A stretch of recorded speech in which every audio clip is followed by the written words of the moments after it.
नमस्कार दोस्तों, मैं एस के जैन अपने यूट्यूब चैनल एस के जैन डायरीज पर आप सभी का हार्दिक स्वागत करता हूं। मित्रों, आज मैं 26 अप्रैल के पत्रिका समाचार पत्र में प्रकाशित कुछ समाचारों के ऊपर आप लोगों का ध्यान आकृष्ट करना चाह रहा हूं। मित्रों,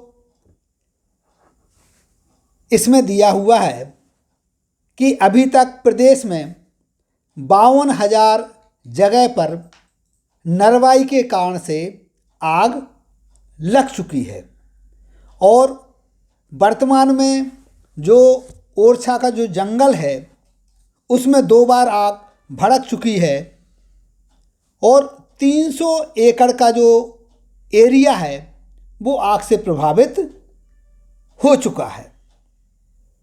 यह बहुत ही चिंताजनक विषय है कि नरवाई की आग के कारण से हमारे जो जंगल हैं वो प्रभावित हो रहे हैं। लेकिन दूसरी तरफ यह भी हमारी सरकार प्रयास कर रही है कि हमारे जंगलों में चीतों का जो संरक्षण हो वो बेहतर तरीके से हो सके और साथ ही साथ चीतों की संख्या को बढ़ाया जा सके। और इसके लिए दक्षिण अफ्रीका से मई के महीने में कुछ चीते लाने का प्रयास चल रहा है। मित्रों, एक बात मेरी समझ में नहीं आती है। मैं जहाँ तक देखता हूँ, सुनता हूँ, हमारे जो जंगल हैं कहीं ना कहीं प्रतिवर्ष उनमें आग लगती रहती है, जंगल प्रभावित होते रहते हैं, उससे वन्य प्राणी भी प्रभावित होते रहते हैं। नरवाई की जो बात है कि नरवाई के कारण से 52,000 जगहों पर आग लगी हुई है, वो तो चिंता का विषय है ही, लेकिन जंगलों में आग लग जाना ये बहुत ही ज़्यादा चिंता का विषय है। मैं जो ध्यान आकृष्ट करना चाह रहा हूँ वो इस बिंदु पर कि भाई जो हमारे जो वन्य प्राणी हैं और जो हम दक्षिण अफ्रीका से भी टाइगर लाने का प्लान कर रहे हैं, अभी भी हमारे देश में, हमारे प्रदेश में टाइगर की जो संख्या है वो कोई कम नहीं है, बहुतायत में है। मेरे दिमाग में एक बात आती है, क्या हम ऐसा नहीं कर सकते हैं क्या कि हम विदेशों से टाइगर तभी लाने की सोचें जब हमारे जंगल पूरी तरह से सुरक्षित रहें। जंगलों की सुरक्षा के लिए हमारे द्वारा जिस प्रकार के प्रयास किए जाना चाहिए, मुझे लगता वो नहीं हो रहे होंगे। यदि वो हो रहे होते तो जंगलों में आग कैसे लग रही है। और 300 एकड़ के एरिया में आग का फैल जाना, ये तो एक ही दिन के समाचार पत्र की बात है, एक साथ जो प्रकाशित है। ऐसी कितनी घटनाएं जगह जगह हो रही हैं, होती रहती हैं, जो कि कई चीज़ें तो हमारे प्रकाश में भी नहीं आती हैं। तो यदि हम आग पर काबू पर करें, अपने जंगलों का संरक्षण अच्छी तरह से करें।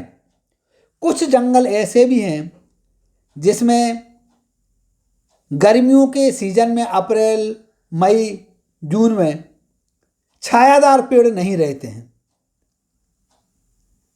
यदि हम कोई इस तरह की योजना भी यदि बनाते हैं, जैसे नीम का जो पतझड़ है वो पहले हो जाता है और उसमें जब दूसरे पेड़ों का पतझड़ होता है उस समय उसमें पत्ते आने लगते हैं।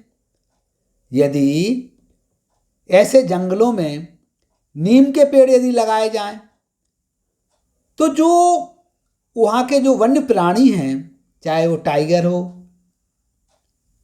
चाहे अन्य वन्य प्राणी हो, जब वहाँ पर उनको पानी भी मिलेगा, छाया भी मिलेगी, खाना भी मिलेगा, तो उनकी सुरक्षा बेहतर तरीके से हो सकेगी। वो किसी रिहायशी इलाके में भी नहीं जाएंगे, और किसी दूसरे जंगल में भी नहीं जाएंगे, क्योंकि एक इसी समाचार पत्र में यह भी दिया हुआ है कि जो श्योपुर कूनो नेशनल पार्क है उसके जो कुछ टाइगर के जो बच्चे हैं, जो कूनो के 3 चीते जो बता रहे हैं, वो पास के एरिया में जा कर के विचरण कर रहे हैं, वहाँ से काफ़ी दूर चले गए हैं। तो कई प्रकार की जो समस्याएं हैं उनसे हमारे लिए बचाव करना है, और उनसे बचाव का सर्वश्रेष्ठ तरीका यही है कि हम अपने जंगलों को सुरक्षित करें। हम अपने जंगलों में जो पर्यावरण है उसको संतुलित बना करके रखें, पर्याप्त छाया और पानी की व्यवस्था करें। यदि हम ऐसा करते हैं तभी इसके बाद हम टाइगर को दूसरे देशों से लाने की सोचें। मैं तो ये कह रहा हूँ कि यदि टाइगर नहीं भी आएंगे तो क्या हो जाएगा, उससे पहले हम आग पर तो काबू कर पाएं। पहला प्रयास हमारा ये रहना चाहिए कि हम आग पर नियंत्रण करें, हमारे जंगलों में किसी भी तरह से आग ना लगे। आग नहीं लगेगी तो वन्य प्राणी, चाहे वो टाइगर हो चाहे अन्य प्राणी हो, वो अपने आप वहाँ पर उनकी जो संख्या है उसमें वृद्धि होगी। तो मैं समझता हूँ कि हमारा जो वन विभाग है इस बारे में ज़रूर कुछ ना कुछ सोचेगा। नमस्कार, जय हिंद, जय भारत।